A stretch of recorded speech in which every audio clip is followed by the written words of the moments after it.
જૂનાગઢના કેશોદ પંથકમાં સિંચાઈના પાણીનું સંકટ ખેડૂતો માટે માથાનો દુખાવો બન્યું છે. સાબલી જળ સંચય યોજના અંતર્ગત કરોડો રૂપિયાના ખર્ચે ડેમ અને અંદાજે 8 કિલોમીટર લાંબુ કેનાલ નેટવર્ક તૈયાર કરાયું હતું. પરંતુ ખેડૂતોનો આક્ષેપ છે કે જરૂરિયાતના સમયે ખેતરો સુધી પાણી પહોંચતું નથી. મધરવાડા સહિતના ગામોમાં ખેડૂતો પાક બચાવવા માટે સંઘર્ષ કરી રહ્યા છે. ખેડૂતોનું કહેવું છે કે ઉનાળામાં કુવાઓ સુકાઈ જાય ત્યારે ડેમમાં પણ પાણી રહેતું નથી, જેના કારણે ઉનાળુ પાક લેવો મુશ્કેલ બને છે. બીજી તરફ કરોડોના ખર્ચે બનેલી કેનાલોમાં ઝાંખરા ઉગી ગયા છે અને જાળવણીના અભાવે આખું નેટવર્ક જર્જરિત બનતું જઈ રહ્યું છે. વીજળીની અછત અને પાણીની સમસ્યાના કારણે ખેડૂતોની હાલત વધુ કફોડી પડી. જોકે સિંચાઈ વિભાગના અધિકારીઓનું કહેવું છે કે ખેડૂતો તરફથી પાણી માટે કોઈ સત્તાવાર માંગણી કરાઈ નથી.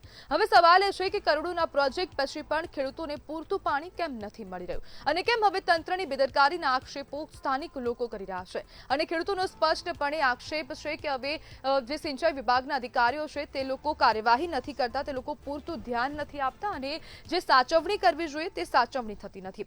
અને આજ મુદ્દે આપણી સાથે ચર્ચા કરવા માટે ખેડૂત સેવક રમેશ ભાણવડિયા જોડાઈ ગયા છે. રમેશભાઈ, કેશોદના ખેડૂતો ખૂબ ચિંતામાં છે, તેમને પાણી નથી મળી રહ્યું અને હવે આક્રોશ વ્યક્ત કરી રહ્યા છે.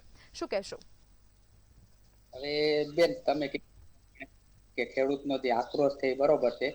અત્યારે અમારે કેશોદ તાલુકામાં જે સાબલી ડેમ બનાવવામાં આવ્યો છે એના ઉપર અંદાજે 8 કિલોમીટર લાંબી કેનાલ બની છે, પણ કેનાલના સાફસૂફના અભાવે સરકારશ્રીની યોજના બરાબર છે, એમાં કોઈ શંકાને સ્થાન નથી. સરકારશ્રીનો આભાર કે એને આવડો મોટો ડેમ બનાવ્યો, પણ કેનાલના સાફ સફાઈના અભાવે અને અત્યારે ખરેખર ઓરવણાની સિઝન ચાલુ છે, તો જે ચોમાસા પહેલા આપણે 1 મહિના પહેલા માંડવીનું વાવેતર કરીએ તો એના માટે અત્યારે ખરેખર પાણીની જરૂર છે.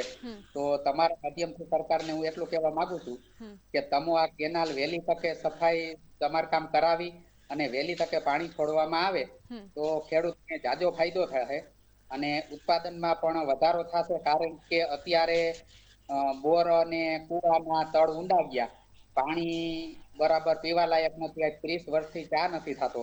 તો ડેમના પાણીના મીઠા પાણીના હિસાબે થોડીક ખેતી સુધરશે આપણી અને ખેડૂતને ક્યાંક ને ક્યાંક ફાયદો થશે. પણ હવે કર્મચારી અને અધિકારીઓ જો વહેલી તકે આ કેનાલનું સફાઈ કામ કરે અને વહેલી તકે પાણી છોડે તો ખેડૂતને ફાયદો થાય એવી શક્યતા છે.